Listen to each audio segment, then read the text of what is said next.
Doctor దగ్గర ఆది దగ్గర ఎంత ఖర్చైనా పర్వాలేదని అనకూడదు. ఇదే మంచి ఛాన్స్.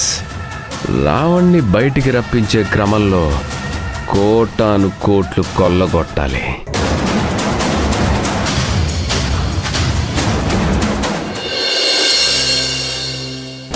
చెప్పు, ఏం చేద్దాము?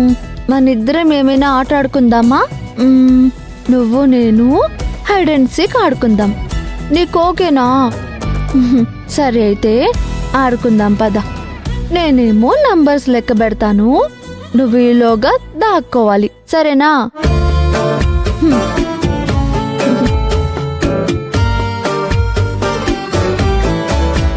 1 2 3 4 5.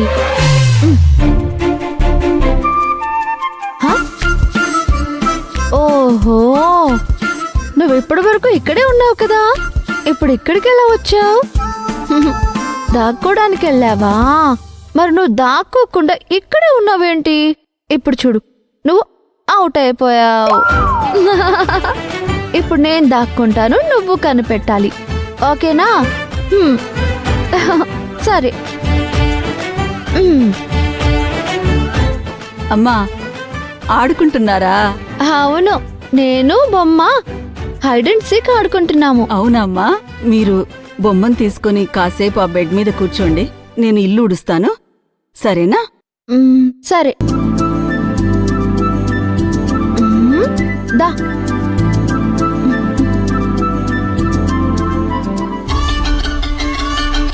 ఎలాగైనా శిశిరని మార్చి మనం ఆ బొమ్మను కొట్టేయాలి, అర్థమైంది? అలాగే చేద్దాం. రా.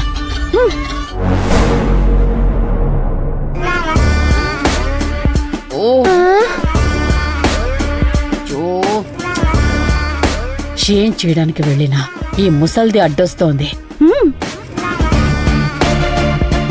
ఆదికి చెప్పి ముందు దీని కథ ముగించాలి. ఇప్పుడేం చేద్దాం? ఇప్పుడు కాదు, సాయంత్రం ఈ ముసల్ది ఎలాగూ ఉండదు కదా, భవానీ పడుకోవడానికి వచ్చే ముందే పని ఫినిష్ చేసేద్దాం. నైట్ వరకు వెయిట్ చేద్దాం.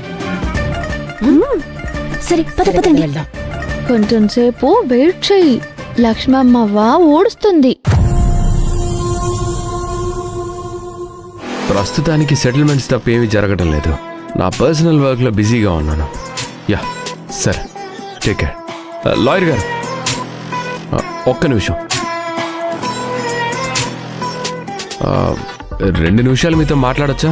మీతో మాట్లాడడానికి నా దగ్గరే ఉంది సార్. 2 నిమిషాలు నా మాట వినండి, ఆ తర్వాత మాట్లాడొచ్చో లేదో మీరే డిసైడ్ చేయండి. ఏంటో చెప్పండి.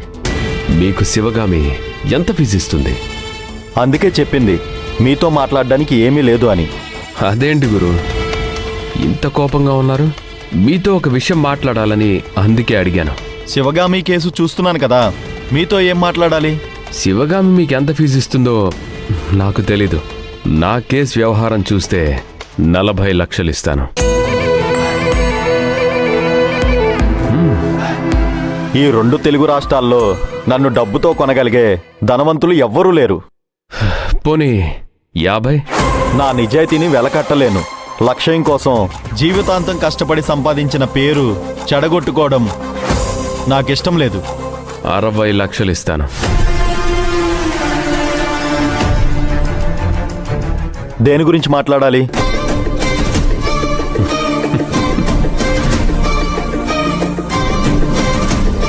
ఇప్పుడు ఇక్కడ మాట్లాడలేను, బయట ఎక్కడైనా కలిస్తే బాగుంటుంది. శివగామి గారితో మాట్లాడొచ్చాక నేనే మీకు కాల్ చేస్తా. మీ నెంబర్ చెప్పండి.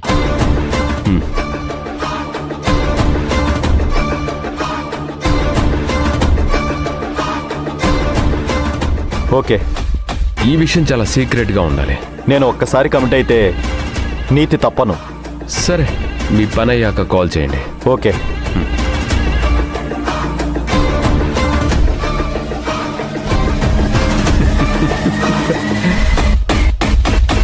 రే లాయర్. నమస్తే మేడం. కూర్చోండి. కాఫీ టీ ఏమైనా తాగుతారా? ఆహా పర్లేదు మేడం. మీరు ఒకసారి రమ్మన్నారంట. ఎందుకు మేడం? మీ ఫీజ్ క్లియరెన్స్ బ్యాలెన్స్ ఉంది కదా, తులసి గారు చెప్పారు. అలాగే కొన్ని కొత్త కొత్త లీగల్ ప్రొసీడింగ్స్ కూడా ఉన్నాయి, అవి చూడాలి.